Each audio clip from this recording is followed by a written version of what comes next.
What is up, gang? We are back with some more gameplay footage. We got a new videos that were put out by Nintendo and everything, and then IGN uploaded it, so shout out to them. But basically, like in this first clip, it's just, you know, an actual human, a real life human playing the game, doing more than just slowly sauntering around.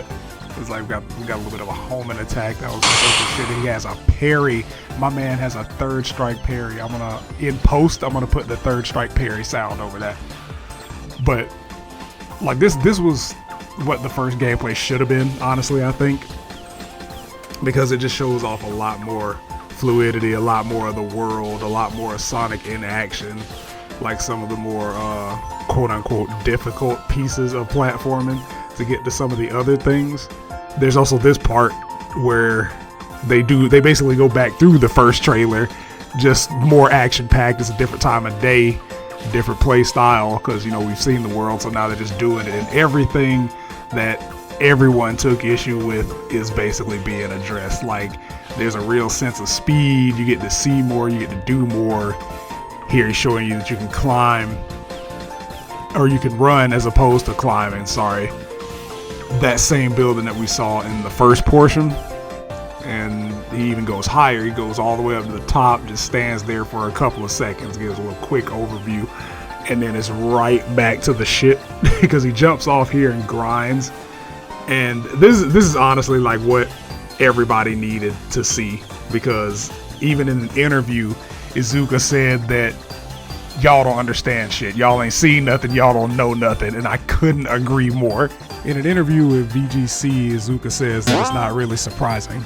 We do realize everyone's just kind of reacting to the videos that they saw, and because they don't understand what this new gameplay is, they're kind of comparing it to other games that they already know. And this was in reference to the first trailers that we got at the beginning of the month, where people had these knee-jerk reactions that, you know, I told people to chill out and wait for more until we can actually see, you know, a good bit more of this game.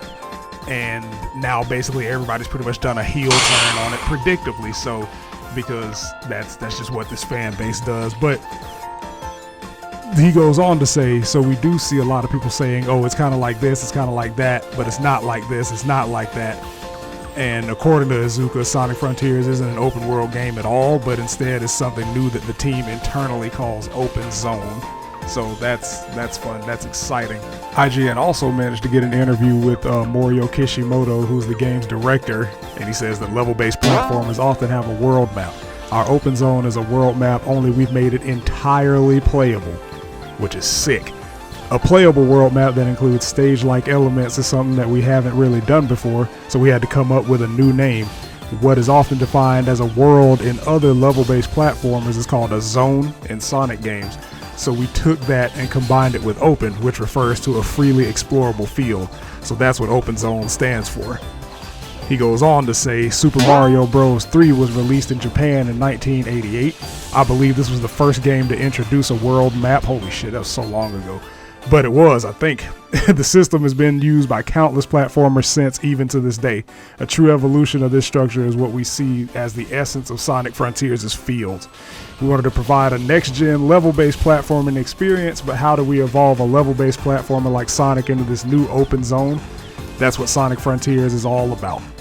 Which is cool. I think that's really dope. And I honestly feel like a more apt comparison would be to Mario Odyssey, because a lot of people are doing it with Breath of the Wild because it's open world. But for those that have played Odyssey felt more like, you know, a Sonic game than any other Mario game, with all the mobility options. You know, you go to a different world or land, and then you do stuff there, then you move on to the next one. And I think that's, you know, kind of what Frontiers is going for, just on a larger scale than Sonic is usually done. Because we had some of that in Unleashed, but not like what this looks to be. And that's what's really getting me excited, is just the fact that, like, the island itself is considered a zone, and then there are like secondary zones within that zone, the cyberspace levels. So you gotta get to do all of this stuff in the field, and then there are more traditional levels as well. And I think right now the the assumption is that there are 4 islands and each of them have 7 cyberspace levels. So there's plenty of content. Because I know they said in that same interview that the core gameplay was around 20 to 30 hours for the average person to finish, and that completionists would basically play double that time to do everything, which is solid, man. I mean, that's 60 hours of gameplay, because I'm one of those folks. I try to do everything in Sonic games, and that's enough for me. Like, that's plenty. But I just wanted to come on here, make a real quick update video before I get back to the discussions with Eddie. Drop my link tree in the description. Go follow me, support your boy, the stream, the Twitch, the Patreon, the podcast, all of that. All that's down there, man. I'll keep bringing y'all news as it comes out.